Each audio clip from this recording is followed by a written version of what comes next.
ओम नमो भगवते वासुदेवाय।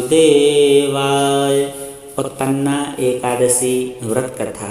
प्रिय भक्तों, आइए श्रद्धा और भक्ति के साथ में इस पावन कथा को श्रवण करते हैं, क्योंकि इस पावन कथा को सुने बिना आपको एकादशी के व्रत का फल प्राप्त नहीं हो सकता। यदि आप चाहते हैं कि आपको उत्पन्ना एकादशी के व्रत का संपूर्ण फल प्राप्त हो, तो इस पावन कथा को जरूर से श्रवण करें। सूत जी कहते हैं कि हे ऋषियों, इस व्रत का वृत्तांत और उत्पत्ति प्राचीन काल में भगवान श्री कृष्ण ने अपने परम भक्त युधिष्ठिर से कही थी, वही मैं तुमसे कहता हूँ। एक समय युधिष्ठिर ने भगवान से पूछा कि हे जनार्दन, एकादशी व्रत किस विधि से किया जाता है और उसका फल क्या है? उपवास के दिन जो क्रियाएं होती हैं, सब कुछ आप हमसे कहें, हम सुनना चाहते हैं। यह वचन सुन करके भगवान कहते हैं कि हे धर्मराज, मैं तुमसे एकादशी के व्रत का महात्म्य कहता हूँ, सुनो। सर्वप्रथम हेमंत ऋतु में मार्गशीर्ष कृष्ण पक्ष की एकादशी से इस व्रत को प्रारंभ करना चाहिए। दशमी को सायंकाल भोजन के बाद में अच्छी प्रकार से मुंह को साफ करें। अन्न का एक अंश भी मुख में नहीं रहना चाहिए। रात्रि को भोजन कदापि ना करें, ना अधिक बोलें। एकादशी के दिन प्रातःकाल 4 बजे उठ करके सबसे पहले व्रत का संकल्प करें। इसके बाद में नित्य क्रियाओं से निवृत्त होकर के शुद्ध जल से स्नान करें। ओम नमो भगवते वासुदेवाय मंत्र का जप करते रहें। व्रत करने वाला चोर, पाखंडी, परिस्त्रीगामी, निंदक, मिथ्याभाषी तथा किसी भी प्रकार के पापी से बात ना करे। स्नान के बाद धूप, दीप, नैवेद्य आदि 16 चीज़ों से भगवान का पूजन करें और रात्रि को दीपदान अवश्य करें। रात्रि में सोना या प्रसंग नहीं करना चाहिए। सारी रात भजन कीर्तन करना चाहिए। ओम नमो भगवते वासुदेवाय मंत्र का जप करना चाहिए। जो कुछ पहले जाने अनजाने में पाप हो गए हों, उनकी क्षमा प्रार्थना भगवान के सामने करनी चाहिए।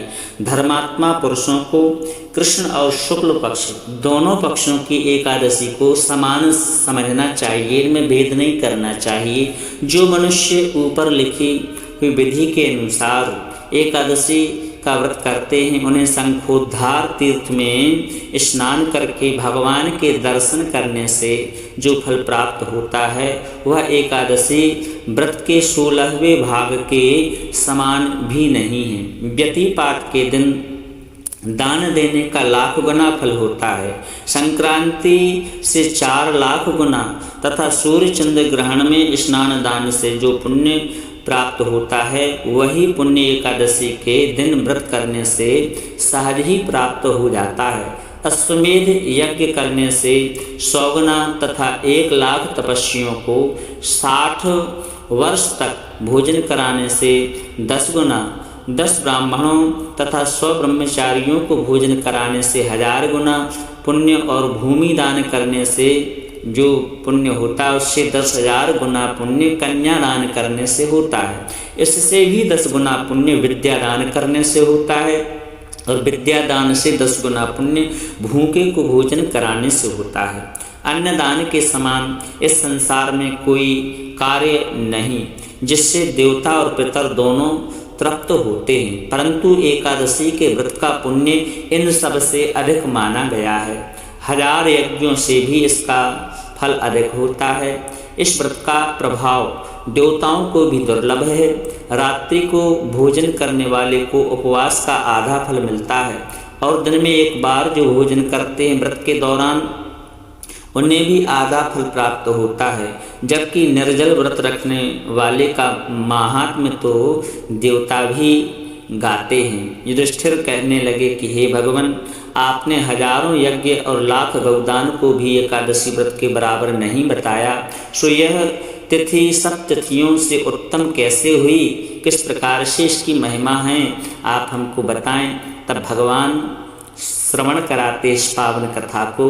कहते हैं कि हे धर्मराज, सतयुग में मुर नाम का एक दैत्य हुआ। वह बड़ा बलवान और भयानक था। वह प्रचंड दैत्य ने इंद्र, आदित्य, वसु, वायु, अग्नि आदि सभी देवताओं को पराजित कर दिया था। तब इंद्र सहित सभी देवताओं ने भयभीत होकर के भगवान शिव से सारा वृत्तांत कहा और कहा कि हे कैलाशपति, मुर दैत्य से भयभीत होकर के सब देवता मृत्युलोक में घूम रहे हैं। तब भगवान शिव ने कहा कि हे देवताओं, तीनों लोकों के स्वामी, जगत के पालनहार भगवान श्री नारायण हैं। उन्हीं की शरण में जाइए, वही आपकी रक्षा करेंगे। वे ही तुम्हारे दुखों को दूर कर सकते हैं। शिव जी के वचन को सुनकर के सभी देवता क्षीर सागर में पहुँचे। वहाँ भगवान को शयन करते देख हाथ जोड़ करके उनकी स्तुति करने लगे और प्रार्थना करते हैं कि हे स्तुति करने योग्य प्रभु, आपको बारंबार नमस्कार है। देवताओं की रक्षा करने वाले मधुसूदन, आपको नमस्कार है। आप हमारी रक्षा करें। दैत्यों से भयभीत होकर के हम सब आपकी शरण में आए हैं। आप इस संसार के कर्ता, माता पिता, उत्पत्ति और पालन करता और संहार करने वाले हैं। सबको शांति प्रदान करने वाले हैं। आकाश और पाताल भी आप ही हैं। सबके पितामह ब्रह्म, सूर्य, चंद्र, अग्नि, सामग्री, होम, आहुति, मंत्र, तंत्र, जप, तप, यजमान, यज्ञ, कर्म करता, भोक्ता भी आप ही हैं। आप सर्वव्यापक हैं। आपके सिवा तीनों लोकों में चर तथा अचर कुछ भी नहीं है।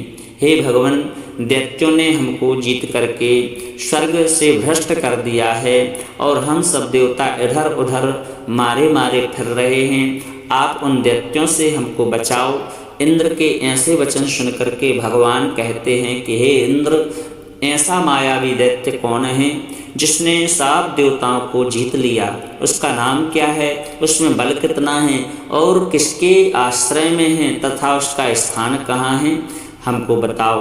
भगवान के वचन सुन करके इंद्र बोले, भगवान, प्राचीन समय में एक नाड़ी जंग नामक राक्षस था। उसके महापराक्रमी और लोक विख्यात मुर नाम का एक पुत्र हुआ। उसकी चंद्रावती नाम की नगरी है।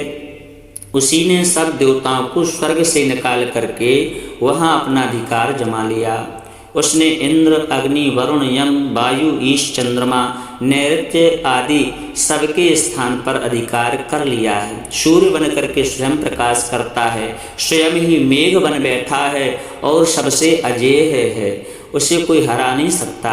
हे असुर निकंदन, उस दुष्ट को मार करके हम देवताओं को बचाओ, हमें अजय बनाइए। यह वचन सुन करके भगवान कहते हैं कि देवताओं, मैं शीघ्र ही उसका संहार करूंगा।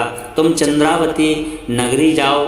इस प्रकार से कह करके भगवान सहित सभी देवताओं ने चंद्रावती नगरी की ओर प्रस्थान किया। उस समय दैत्य मुर सेना सहित युद्ध भूमि में गरज रहा था। उसकी भयानक गर्जना सुनकर सभी देवता भय के मारे चारों दिशाओं में भागने लगे। जब स्वयं भगवान रणभूमि में आए तो दैत्य उन पर भी अस्त्र शस्त्र आयुध लेकर के दौड़ने लगा। भगवान ने उन्हें सर्प के समान अपने बाणों से काट डाला। बहुत से दैत्य मारे गए, केवल मुर बचा रहा और वह अविचल भाव से भगवान के साथ युद्ध करता रहा। भगवान जो जो भी तीक्ष्ण बाण चलाते वह उसके लिए पुष्प सिद्ध हुए। उसका शरीर छिन्न भिन्न हो गया, किंतु वह लगातार युद्ध करता रहा। दोनों के बीच मल्लयुद्ध भी हुआ। 10,000 साल तक उनका युद्ध चलता रहा, किंतु मुर नहीं हारा। थक करके भगवान बद्रिकाश्रम चले गए। वहाँ हेमवती नामक सुंदर गुफा थी। उसमें विश्राम करने के लिए भगवान उसके अंदर प्रवेश कर गए। यह गुफा 12 योजन लंबी थी और उसका एक ही द्वार था। विष्णु भगवान वहाँ योग निद्रा की गोद में सो गए।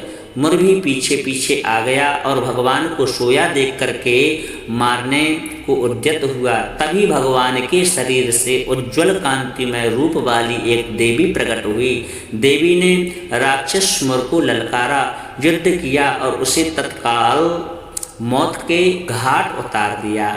जब हरि योग निद्रा की गोद से उठे तो सब बातों को जान करके उस देवी से कहा कि आपका जन्म एकादशी के दिन हुआ है, अतः आप उत्पन्ना एकादशी के नाम से पूजी जाओगी। आपके भक्त वही होंगे जो मेरे भक्त होंगे। इस प्रकार से भगवान श्री नारायण ने उस कन्या से कहा कि आपको जो भी वरदान मांगना हो आप हमसे मांग सकती हैं। तब उत्पन्ना एकादशी ने भगवान से प्रार्थना की कि हे प्रभु, आज के दिन इस एकादशी को जो भी भक्त आपका पूजन करें और उस पावन व्रत को करें, उसके लिए वैकुंठ के द्वार सदैव खुले रहें और कोई भी उसने जघन्य अपराध किया हो, पाप किया हो, उसके पाप शीघ्र ही जल करके भस्म हो जाएं और आपकी अखंड भक्ति उसको प्राप्त हो। हमको ऐसा आशीष प्रदान करें। तब भगवान श्री हरि नारायण ने इसी प्रकार से एकादशी को आशीष प्रदान करते हुए कहा कि इस उत्पन्ना एकादशी के दिन जो भी भक्त व्रत करेगा और हमारा नाम स्मरण करेगा और दीपदान करेगा, उसके समान इस संसार में कोई भी बड़भागी नहीं रहेगा। उसके समस्त पाप नष्ट हो जाएंगे और जीवन के सभी प्रकार के उसको सुखों की प्राप्ति होगी और अंत में हमारा परम धाम प्राप्त होगा। इस प्रकार से उत्पन्ना एकादशी की यह पावन कथा है। यदि वीडियो अच्छा लगा हो तो चैनल को सब्सक्राइब अवश्य करें, वीडियो को दिल से लाइक करें और कमेंट में ओम नमो भगवते वासुदेवाय अवश्य लिखें।